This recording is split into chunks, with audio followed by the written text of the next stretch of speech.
Hola, hoy vamos a meternos de lleno en un tema fascinante y absolutamente clave en neurología, la epilepsia y las convulsiones.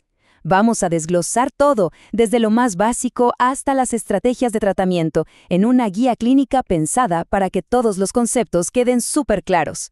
Miren, este es nuestro plan de vuelo.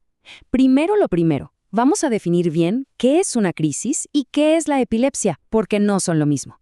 Luego nos preguntaremos de dónde vienen, cómo se clasifican y, súper importante, cómo se ven en un paciente. Después veremos cómo se llega al diagnóstico y, por último, cómo lo tratamos. ¿Listos? ¡Empecemos! A ver, antes de entrar en definiciones del libro, pensemos en esta imagen. Una tormenta eléctrica en el cerebro. Suena potente, ¿no? Pues es exactamente eso. Una crisis es una explosión súbita, descontrolada de actividad eléctrica. Un caos que interrumpe el funcionamiento normal del cerebro por un momento. Quédense con esa idea, porque nos va a servir para todo lo que sigue. Y ahora sí, vamos a la precisión. En medicina las palabras importan, y mucho. En este primer punto, vamos a dejar bien en claro la diferencia entre el evento, o sea, la crisis, y la condición de fondo, que es la epilepsia. Ok, entonces una crisis es el evento, es lo que pasa. Es ese episodio cortito, agudo, causado por esa descarga neuronal loca. Es el síntoma que vemos, el resultado de ese cortocircuito momentáneo en el cerebro. Y la epilepsia, por otro lado, no es el evento, sino la enfermedad. Es la condición crónica que hace que el cerebro tenga una predisposición, como una tendencia a generar esas crisis de forma espontánea. Es tener, digamos, el termostato de la actividad eléctrica mal calibrado. Entender esto es fundamental, porque una cosa es tratar un evento aislado y otra muy distinta es manejar una condición a largo plazo. Y aquí está la clave para la práctica clínica. Miren, una persona puede tener una única convulsión en su vida, a lo mejor por una fiebre altísima o por dejar el alcohol de golpe. Eso es una crisis provocada y no significa que esa persona tenga epilepsia. Para hablar de epilepsia, necesitamos una tendencia a que estas crisis se repitan sin una causa obvia e inmediata. Esto es crucial porque no queremos medicar de por vida a alguien que solo tuvo un evento aislado. Muy bien, la pregunta que sigue es lógica. ¿Por qué pasa esto? Y aquí vamos a separar dos cosas. Los desencadenantes, que son como el interruptor que enciende la crisis en ese momento, y las causas de fondo, la etiología, que es el porqué de la epilepsia. Es súper importante entender que un desencadenante no es la causa de la enfermedad, es solo el gatillo. Cosas tan comunes como no dormir bien, tener fiebre o incluso el estrés pueden bajar las defensas del cerebro y hacer más fácil que ocurra esa tormenta eléctrica. Para un paciente, aprender a identificar y manejar estos factores es una parte gigante de su tratamiento. Y miren qué interesante esto. La historia de por qué alguien tiene epilepsia cambia un montón dependiendo de su edad. En un recién nacido, lo primero que pensamos es en genética o problemas durante el parto. En un adulto mayor que tiene su primera crisis, bueno, ahí la principal sospecha es un accidente cerebrovascular. Esta tabla es oro puro. Es una guía para saber qué buscar en cada paciente. Ok, ya sabemos qué es y por qué ocurre. Ahora necesitamos un lenguaje común para hablar de ello, para clasificarlo.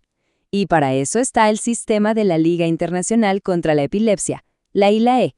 Su versión de 2017 es la que usamos todos hoy en día. El punto de partida, lo más importante de toda la clasificación, es esta pregunta: ¿dónde empezó la tormenta? Si empezó en un punto específico de un solo lado del cerebro, es de inicio focal. Si arrancó en los dos hemisferios a la vez, es de inicio generalizado. Y créanme, esta primera distinción lo cambia todo, sobre todo a la hora de elegir el medicamento correcto. Ahora, vamos a traducir esos nombres técnicos a la vida real. ¿Cómo se ven estas crisis en una persona? ¿Qué es lo que vamos a observar? Exploremos las manifestaciones más típicas.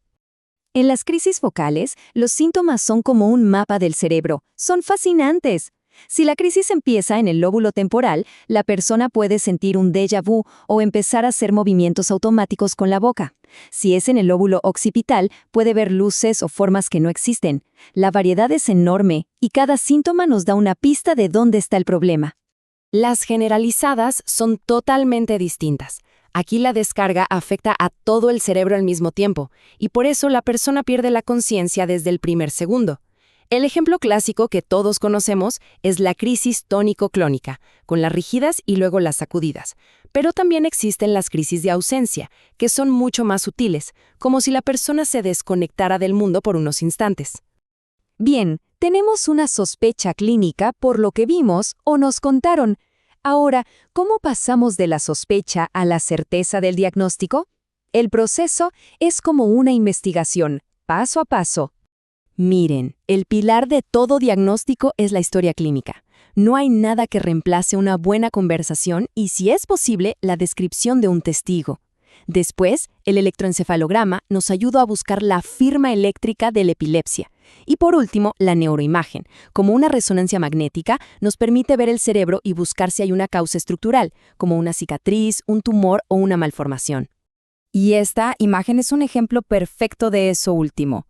Lo que están viendo es una angiografía que muestra una malformación arteriovenosa, básicamente un enredo anormal de arterias y venas. Ahí está. Ese nudo es el que está causando las crisis en este paciente. Y encontrar esto, claro, cambia por completo el tratamiento. Y llegamos al final, al manejo. El objetivo aquí es doble. Por un lado, saber actuar en la emergencia. Y por otro, crear un plan a largo plazo para que las crisis no vuelvan y la persona pueda tener una buena calidad de vida. El estado epiléptico, que es una crisis que no para, es una emergencia médica con todas las letras. Y el manejo es una carrera contra el reloj.